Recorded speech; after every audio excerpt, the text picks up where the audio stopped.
The prayers of Easter continue throughout Syria, and the sermons stress the unity of the Syrian people against all plots.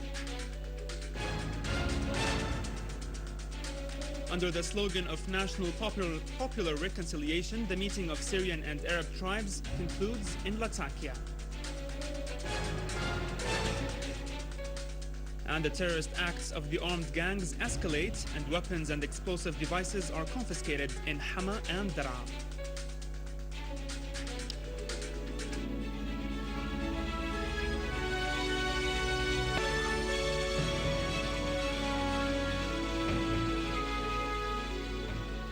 Good afternoon, you're watching News in English on Syrian TV. Many thanks for joining us.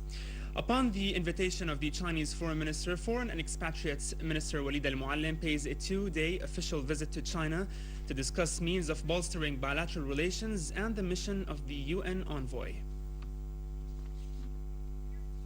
Syria's churches continued their prayers on the occasion of Easter, praying to God to bring back safety and security to Syria. The sermons asserted the unity of the Syrian people in the face of plots and schemes.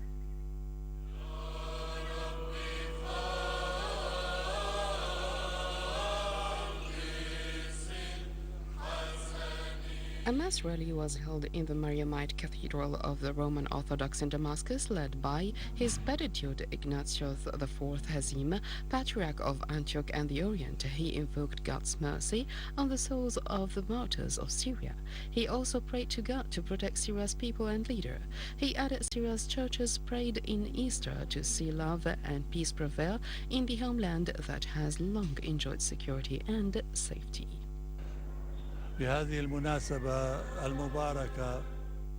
On this blessed occasion of the glorious Easter, love and generous endowments appear in Syria. As we celebrate this national day with our Muslim brothers, wishing all our kith and kins in Syria a glorious Easter. We have prayed for all the Syrian people to rise from this crisis with greater power and to remain united for the good of our homeland. Happy Easter to everybody. May Syria remain sound and safe in its normal life. Happy Easter.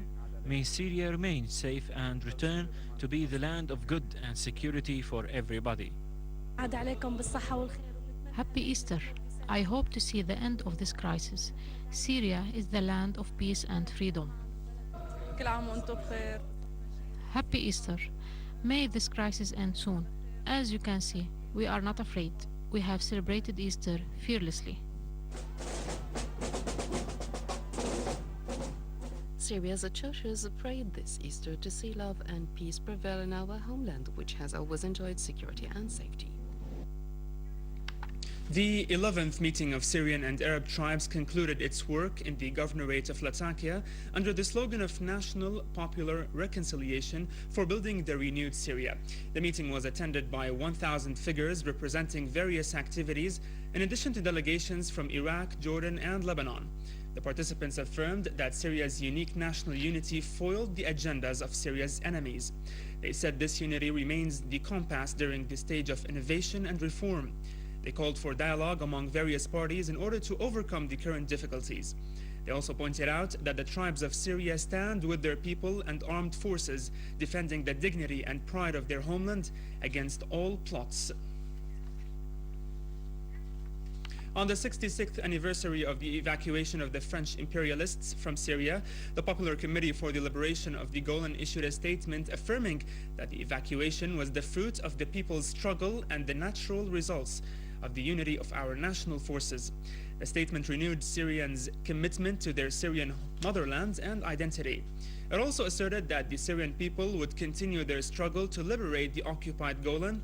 The Syrian people in the Golan greeted and commemorated the souls of Syrian martyrs and wished release to the Arab prisoners from Zionist jails.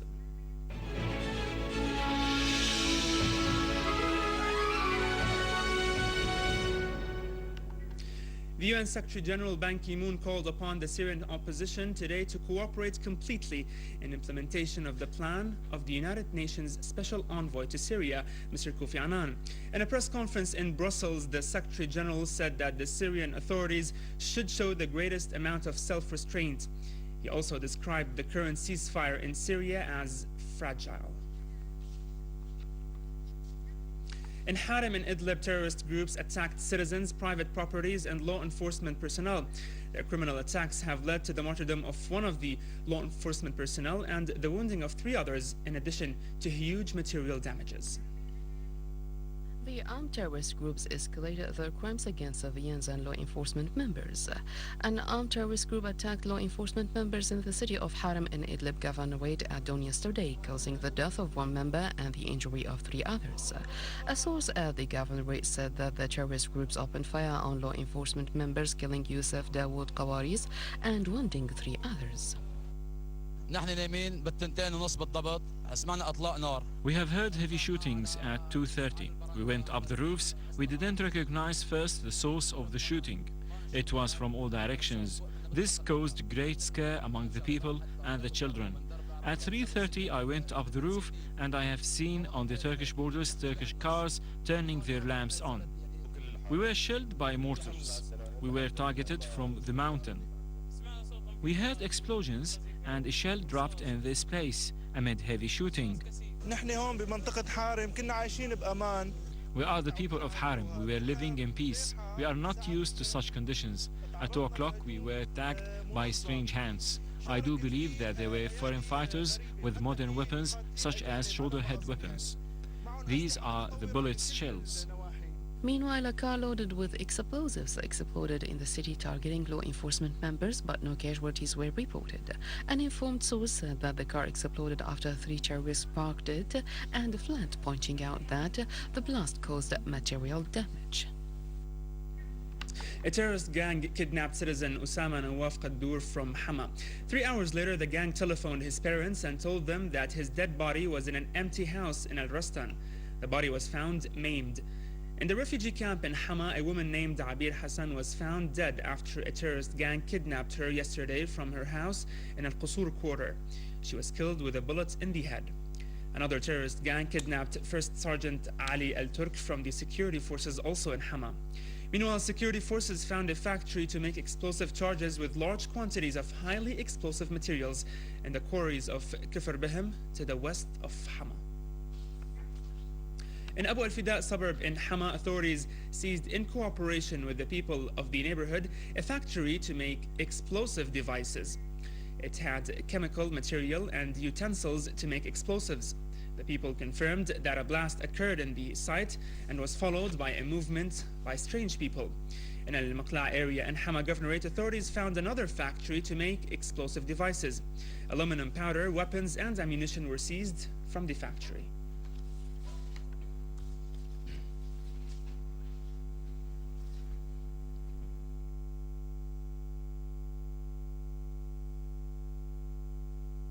In Dar'a and in collaboration with the people, the security forces seized explosive devices in the northern countryside and found a factory to manufacture such devices with large quantities of raw materials. The devices included one containing 9 kilograms of the internationally banned material of white phosphorus, in addition to automatic guns, ammunition, and a number of motorcycles.